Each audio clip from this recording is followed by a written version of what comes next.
What is up, guys? A very good morning and welcome back to another daily market outlook. So we're starting it off with EURUSD. EURUSD has moved up higher since yesterday as anticipated. If we look at the 15-minute time frame, we can clearly see that the overall trend in towards the upside continued. So obviously yesterday we had kind of like outlined that this bearish trend had stopped after breaking this high. So what you then saw is that we pulled back in towards, let's say, this area of demand over here, and from there we continued up higher, and as we can see, the overall order flow just continued to stay bullish. It wasn't very strong bullish, I would say, but you can see that we're getting that internal break of structure every single time, and that the overall lows are being respected each time. So what's happening is that we're building a lot of liquidity underneath these lows, so it would be likely that we're going to kind of like crash down at some point in time. However, we need to keep an eye on the higher time frame to see when that's going to happen. Now, going in towards the higher time frame, what you can see here on the 4-hour is obviously that we're stalling inside of this area of supply. So keep in mind there is no liquidation happening right over here in that move down. So it's likely that we're going to liquidate our own high and then either move all the way back down, or we're just going to break all these highs and then we're just going to continue up higher in towards kind of like more the extreme area of supply. It kind of depends on how we react after we take out this high.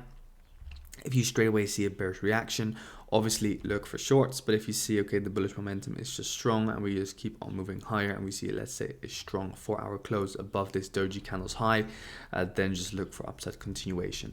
So that is pretty much that there on the 4-hour. Going in towards the daily real quick. Yeah, I mean, on the daily, obviously we have the overall buy before the sell here from where we want to look for shorts. So it's good that we pulled back in towards there. So I am happy to start looking for those shorts. Now it's just about finding out if this 4-hour area of supply over here can do the job, and otherwise we just short from up here. So yeah, that's pretty much that. For the rest, obviously lower low, lower high, lower low. So we're looking to form a new lower high and then go downwards with the overall trend. Looking at the dollar index itself has reacted to this candle over here. So they sell before the big buy in towards the highs.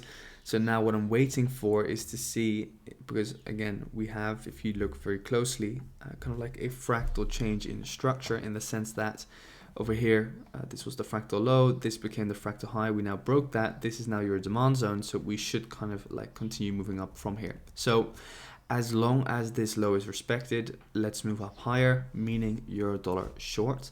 But as soon as we break that low over here, then I would not be surprised that we crash down lower. So that's kind of like an indicator for you, which you can use when trading Euro USD. So that's that. And obviously we're still expecting higher prices from the dollar, but we could move down a little bit lower first. So going in towards AUDUSD, because AUDUSD was a beautiful range play yesterday, because as you can see, once again, the 25% mark acting as an area of support. So go in towards the 15. What can you then see? Well, on the 15, you could clearly see that this overall downtrend broke in the sense that this was your swing low over here. We closed below that. We had then the swing high over here. So we didn't actually break it till this morning, but we've now pretty much broken it. So it would make sense to continue up higher. Obviously, if you look kind of more discretionary way, then you can obviously see kind of like low, lower, low, lower, low. We break this lower high. Then we pull back in towards pretty much nothing actually over here with this wick. But yeah, you do obviously see that we do continue up higher. Now, what I'm more focused on is what I just pointed out. Okay, we had kind of like the break of structure over here. So let's see if we can continue our move up higher, back up in towards at least, let's say, the 75% mark, or obviously some higher levels of supply, for example, over here around 0.666. So that's what I'm kind of looking for. Again, Aussie dollar, very choppy. Yeah, just look out for our fractal structure. This could be a nice area of demand formed, and then you just trade the 4-hour fractal demand zone back up in towards that 75% mark. That could do the job. Obviously, wait and see how the 4-hour closes and what the 15-minute does. Now, going into pound dollar. So pound dollar here moved up higher. Yeah, not the cleanest of pairs, obviously, consolidating a bit. Not too focused on this at the moment, just because of the messy nature. Overall, also no change in 4-hour fractal structure inside here. I would preferably just wait until we kind of like reach supply. Obviously, I would like to preferably look for a long from this area in towards the highs, but we didn't break any highs with this area of demand.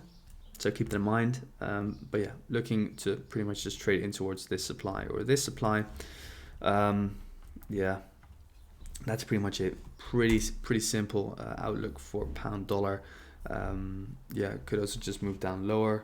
Not the biggest fan of it, but keeping an eye open to see if we could move up higher, because it would make sense for us to move back up in towards this order block over here from this kind of like demand order block over here. So going in towards Kiwi dollar, so NZDUSD, very similar to pound dollar, but a little bit cleaner, I would say, because of the fact that we had a fractal low over here break, and you can see we pulled back in towards this supply. We respected yesterday's high, and we continued down lower again. So there was a nice short to be taken during Asia session. Yeah, so that's pretty much that. Some nice setups overall. If you're looking to really trade Asia, then obviously this was the supply formed, and as soon as the candle over here at 3:15, and this is Central Eastern Time, closed below this low, you can then see that the wick came back in towards supply, and from there we just continued smashing down lower. So it would make sense now for the 4 hour just to continue down deeper, and obviously our target will be over here. So that's NZDUSD. Going in towards our last pair, which is gold. So gold has been consolidating since yesterday, not moving at all. Yeah, again, let's keep an eye open. Nothing really attracting my attention here on gold. Just the fact that there's still a lot of liquidity open to the highs. So I would prefer still to be looking for some longs, at least in towards this area of supply. So that's it for today, guys. Thanks so much for tuning in. Wish you all a fantastic day and speak soon.